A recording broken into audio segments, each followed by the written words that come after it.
Oke, selamat pagi anak-anak.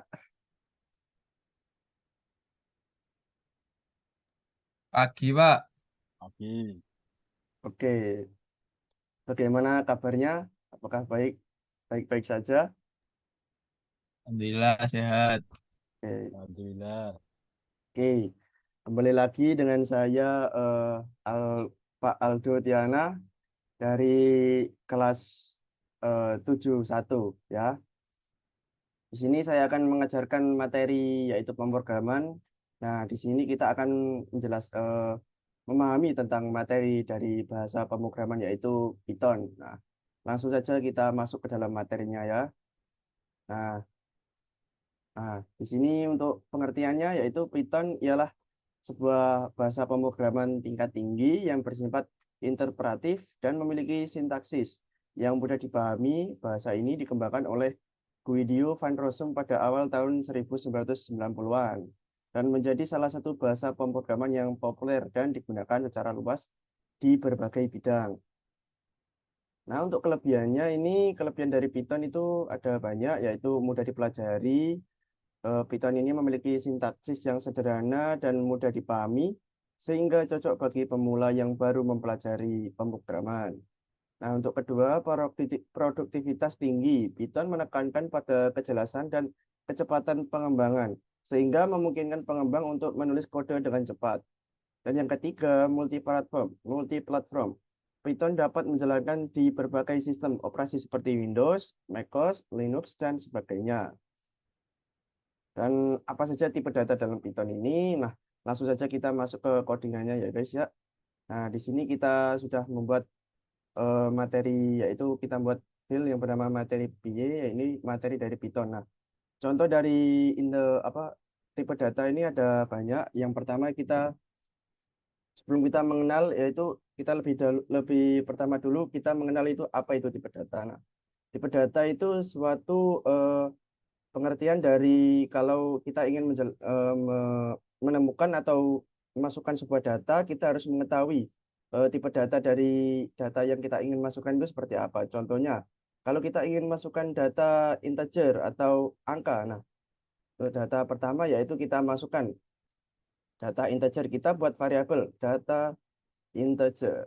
Nah, sama dengan kalau integer itu artinya satuan. Jadi kalau integer berarti datanya berupa angka. Nah, coba kita print apakah data ini berupa angka. Kita panggil dari variabelnya data integer. Nah, kita udah panggil apakah kita masukkan dulu sebuah kata ini adalah data integer. Oke. Titik dua koma. Oke, mari kita coba jalankan codingannya apakah berhasil. Nah, di sini sudah muncul. Ini adalah data integer. Nah, artinya satu. Nah, lanjut ke tipe data kedua yaitu tipe data float. Nah, apa itu tipe data float? Nah, tipe data float itu ialah sebuah data sebuah tipe data berupa angka sama seperti angka, cuman bedanya float ini digunakan untuk angka yang ada komanya. Contoh, data float, data float. Nah, contohnya 1,2. Nah, kita print, kita panggil datanya data float. Hmm, ini adalah data float. Oke, mari kita jalankan. Oke, di sini terpanggil ya. Ini adalah data float 1,2. Kalau kita tidak memakai data float. Nah, kalau kita pakai data integer, contoh seperti ini. Integer. Nah,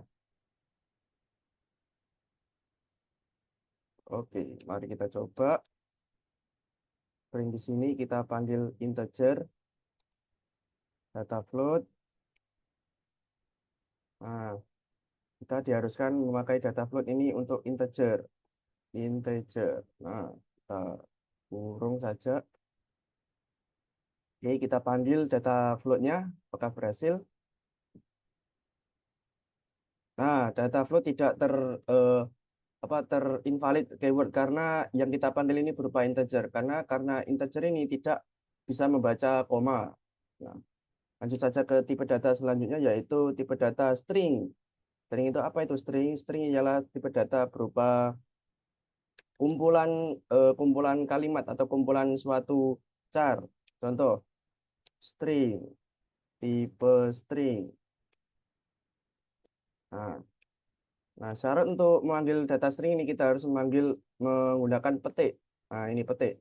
Ya, kita hapus dulu ini biar tidak terbaca. Nah, tipe string itu harus menggunakan tanda petik karena membacanya sebuah kumpulan data. Contoh, ini adalah string.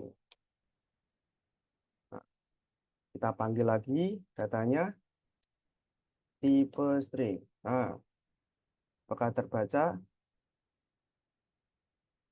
Nah, di sini ya udahlah terbaca. Ini adalah string ya. Oke, di sini ke tipe data selanjutnya yaitu tipe data boolean. Tipe data boolean itu yaitu ada dua tipe isi dari tipe data boolean yaitu ada true dan ada false. Contoh, tipe data bool. Bool sama dengan ada true, ada false. Nah, kalau kita klik true, kita panggil print data tipe bool. Apakah terbaca? Karena ini berupa boolean. Nah, terpanggil true ya. Nah, oke, sekarang sudah saya jelaskan. Sekarang kita masuk ke sesi pertanyaan. Yang mau bertanya coba resen. Oke, murid dari Yusri Lukman, silakan bertanya. Ya Pak, izin bertanya. Perkenalkan nama saya Yusri Lukman. Ya. Saya mau bertanya, jika dalam string itu ada angkanya lah, nanti datanya itu menjadi integer. Bagaimana itu Pak? Nah, pertanyaan bagus. Kita kembali lagi ke penjelasan data string. Ya.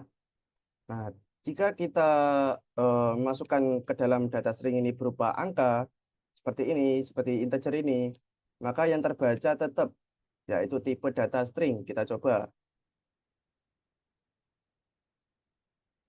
Nah, tipe datanya tetap string. Kita panggil lagi. Contoh, kita panggil berupa tipe. Nah, kurung, hop, oke. Tipe datanya. Nah, kita panggil. Apakah tipe datanya string? Nah, kelas str. Ini dialah artinya kelas dari string. Oke, bagus dari pertanyaan Mas Yusril. Oke, apakah ada pertanyaan selanjutnya?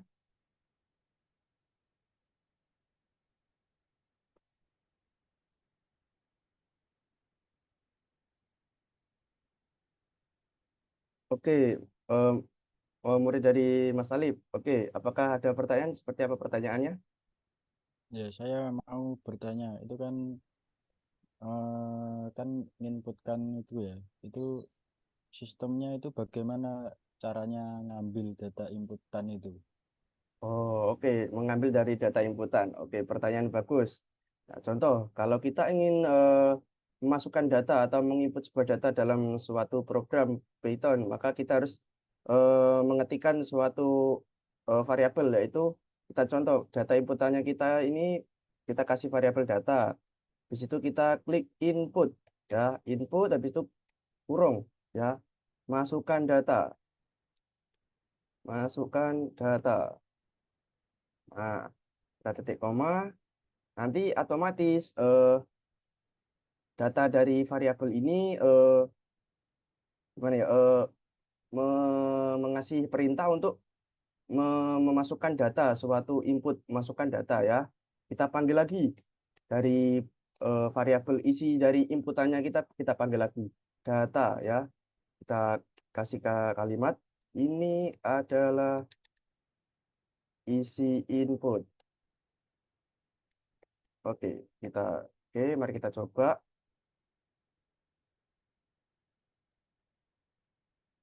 Nah, kita disuruh masukkan data. Contoh, kita masukkan data 3, kita enter. Nah, ini adalah isi input 3 ya. Otomatis ya guys ya. Materi hari ini selesai cukup di sini, yaitu tentang tipe data. Nah, Untuk materi selanjutnya, untuk minggu depan pertemuan selanjutnya, kita akan bahas yaitu materi tentang inputan tadi ya, pertanyaan dari Mas Alif tadi ya. Ini cukup belum lengkap. Nah, Pak, oleh karena itu kita bahas minggu depan. Contohnya ini kita ingin masukkan data, ini datanya sudah terpanggil kan. Nah, kalau seumpama datanya itu berupa berupa kumpulan data atau banyak data, itu bagaimana mengambilnya satu-satu? Apakah satu barengan? Itu kita akan bahas di pertemuan selanjutnya ya.